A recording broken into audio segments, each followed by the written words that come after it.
নিম্ন প্ৰাথমিকৰ পৰা মহাবিদ্যালয় পৰ্যায়লৈকে 2013 চনত অনুষ্ঠিত আৰু 2021 চনত অনুষ্ঠিত শ্ৰদ্ধাৰ শিক্ষাগুৰু কৰ্মচাৰীসকল সকলোকে মই আন্তৰিক শ্ৰদ্ধা আৰু সংগ্ৰামী অভিনন্দন যাচিলোঁ। আপোনালোকে গম পায় যে কিছুদিন আগতে এটা ভিডিঅ' বনাইছিলোঁ। এই ভিডিঅ'টোত কৈছিলোঁ যে অসম চৰকাৰে ইতিমধ্যে শিক্ষামন্ত্ৰীয়েও এইটো সংবাদ মাধ্যমৰ সন্মুখত ঘোষণা কৰিছে আৰু আমাৰ যি উচ্চপদস্থ শিক্ষা বিষয়া আছে তেওঁলোকৰ জৰিয়তেও জানিব পাৰিছোঁ যে BTED-ৰ যিখিনি বড়ো মাধ্যমৰ শিক্ষানুষ্ঠান সেই শিক্ষানুষ্ঠানখিনি 2017-18 চনৰ যিখন পদ পাতিকৰণ আইন এই আইনখন সংশোধন কৰি হ'লেও তেওঁলোকক পাতিকৰণৰ আওতাত আহিব পাতিকৰণ কৰিব। এই কথাখিনিতে এতিয়া মই আগৰ ভিডিঅ'টোত কৈছিলোঁ যে আমি এই সুযোগতে এটা আমি পন্থা এটা ল'ব লাগে যে অসমীয়াত এটা কথা আছে যে তুলসীৰ লগত কলপটুৱাৰ মুক্তি, অৰ্থাৎ এই বড়ো মাধ্যমৰ শিক্ষানুষ্ঠানখিনিৰ লগতে আমি অসমৰ অৰ্থাৎ নন BTED বা BTED থকা যিখিনি অসমীয়া মাধ্যমৰ বা অন্যান্য মাধ্যমৰ শিক্ষানুষ্ঠান এই সমগ্ৰ অসমৰ যিখিনি ভেঞ্চাৰ শিক্ষানুষ্ঠান এই আটাইখিনিকে সংশোধনৰ আওতালৈ আনি সংশোধন কৰি পাতিকৰণ হোৱাটো আমি বিচাৰোঁ। এইটো আমাৰ দাবী। এই দাবীটো আমি পূৰণ হ'বৰ কাৰণে আমি কি পন্থা ল'ম এই সম্পৰ্কে ইতিমধ্যে আপোনালোকে গম পাই যে অহা 9 জুন তাৰিখে গুৱাহাটীত আমি এখন সভাৰ আয়োজন কৰিছোঁ বা আহ্বান জনাইছোঁ সকলো পৰ্যায়ৰ শিক্ষক কৰ্মচাৰীসকলক এই সভাত উপস্থিত হৈ দিহা পৰামৰ্শ দিবৰ কাৰণে।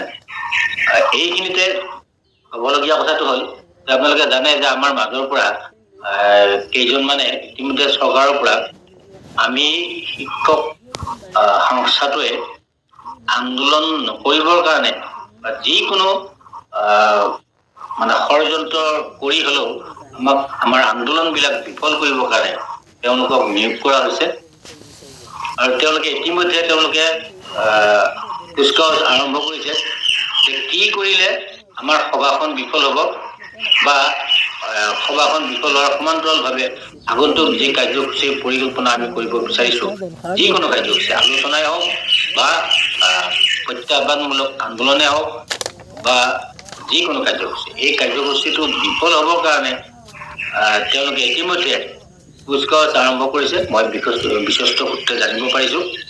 এতিয়া কথাটো হ'ল আপোনালোকে চাওক যে 2022 চনৰ আগষ্টৰ 22 আগষ্টৰ পৰা যিটো চিলচিলা তেওঁলোকে আমাৰ শিক্ষক সমাজৰ মাজত চলাই আহিছে যে অমুক তাৰিখে আমাক মাতিব শিক্ষামন্ত্ৰীয়ে, অমুক তাৰিখে আমাক মুখ্যমন্ত্ৰী মাতিব, আলোচনা হ'ব আমাৰ, আমি আলোচনাপন্থী আন্দোলন কৰিব নালাগে, আমি আন্দোলনৰ পৰিপন্থী, এনেকুৱা ধৰণৰ কথাবিলাক কৈ আমাৰ শিক্ষকসকলক এই যে মুখ্যমন্ত্ৰীয়ে মাতিব আলোচনা কৰিব কৰি আমাৰ শিক্ষকসকলক মানে ভাগ কৰিলে। আৰু আছে তেওঁলোকৰ লগত আৰু কেইজনমান এলিমেণ্টৰী কেইজনমান শিক্ষক আছে বা হাইস্কুলৰ আমাৰ কেইজনমান শিক্ষক আছে, ড্ৰপ টিচাৰ কেইজনমান আছে। এইবিলাকৰ যিবিলাক দোকান আছিল, মই দোকান বুলি সেইকাৰণে কৈছোঁ কাৰণ ইতিমধ্যে আপোনালোকে গম পায় যে হৰমোহন বৰাৰ নামত বহুতৰ পকেট গৰম হ'ল। এই কথাবিলাক আপোনালোকে এতিয়া লাহে লাহে বুজি উঠিছে। হৰমোহন বৰাৰ নামটো লৈ কিন্তু বহুতৰ মানে পকেট গৰম হ'ল। আপোনালোকে ভালদৰে জানে যে যেতিয়া হৰমোহন বৰাক এজনে চিনাকি কৰি দিয়ে যে কয় যে ছাৰ এওঁ ডাঙৰজন আৰু মই সৰুজন, কিন্তু সৰুজন বুলি কৈ টোপোলাটো কিন্তু তেওঁৰ পকেটত সোমায়, ডাঙৰজনে কিন্তু এইবিলাক গম নাপায়। আৰু এই কথাবিলাক আপোনালোকৰ নিজে গম পায়।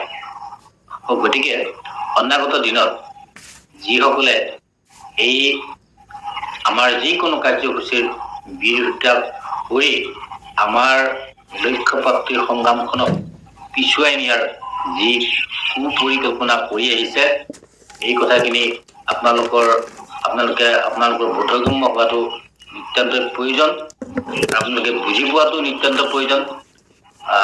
শিক্ষামন্ত্ৰীৰ লগত আমি আকৌ আলোচনা কৰিব পাৰোঁ, একো ডাঙৰ কথা নহয়। আমি আলোচনা কৰিম যিকোনো পৰ্যায়ৰ মানে কাৰ্যসূচী আমি ল'ম, আলোচনাও কৰিম, আন্দোলনো কৰিম, যি কৰিব লাগে তাকে কৰিম। কিন্তু সেয়া কৰিবলৈ হ'লে আমি ইতিমধ্যে আলোচনা কৰিছোঁ যে 9 তাৰিখে আপোনালোকৰ সকলোবিলাক জিলা কমিটিৰ মানুহ, সভাপতি সম্পাদক প্ৰমুখ্যে বিষয় বিভাগসকল আহক, ৰাজ্যিক কমিটিৰ সকলো উপদেষ্টা মণ্ডলী বিষয় বিভাগসকলে 9 তাৰিখে কাৰ্যসূচী সভাখনত আহক। আৰু বিভিন্ন পৰ্যায়ৰ আমাৰ যিবিলাক পৰ্যায় আছে, ড্ৰপ টিচাৰে হওক বা লেফট আউট হওক, বিজ্ঞানৰ শিক্ষক, নিম্ন প্ৰাথমিকৰ পৰা কলেজ পৰ্যায়লৈকে যিমানবিলাক বঞ্চিত শিক্ষক, আটাইবিলাক কলেজৰ শিক্ষক বা কলেজৰ অধ্যাপক বা কলেজৰ অধ্যক্ষখিনিকো মই শ্ৰদ্ধা সহকাৰে জনাব বিচাৰিছোঁ যে আপোনালোকো সেই সভাখনলৈ আহক, আহি এটা এনেকুৱা সিদ্ধান্ত হওক যিটো সিদ্ধান্ত যুগান্তকাৰী হওক। এই সিদ্ধান্তই যদি আমাৰ শিক্ষকসকল ভাগ হোৱাৰ যদি প্ৰাসংগিকতা আছে, যুক্তিযুক্ততা আছে, আপোনালোকে ব্যক্ত কৰক। আৰু যিসকলে এই যে ভাগ কৰি আমাৰ শক্তি নোহোৱা কৰি বা আমাক দুৰ্বল কৰাৰ যিবিলাক কাম কৰি আছে, জানিতই হওক অজানিতই হওক, তেওঁলোকৰ অজ্ঞতাই হওক অপৰিপক্কতাই হওক, যিয়ে হওক মুকলিভাৱে এইবিলাক আলোচনা হ'ব লাগে। আৰু এই আলোচনা হোৱাটো মই প্ৰথমৰ পৰাই কামনা কৰি আছোঁ। আৰু আপোনালোকে গম পায় আমি বহু এনেকুৱা সভা আহ্বান কৰিছোঁ, যিবিলাক সভাত এই বিভেদকামী শক্তিবোৰকো আমি আমন্ত্ৰণ জনাইছোঁ। তেওঁলোকৰ যদি হ'বলগীয়া, তেওঁলোকৰ যদি সততা আছে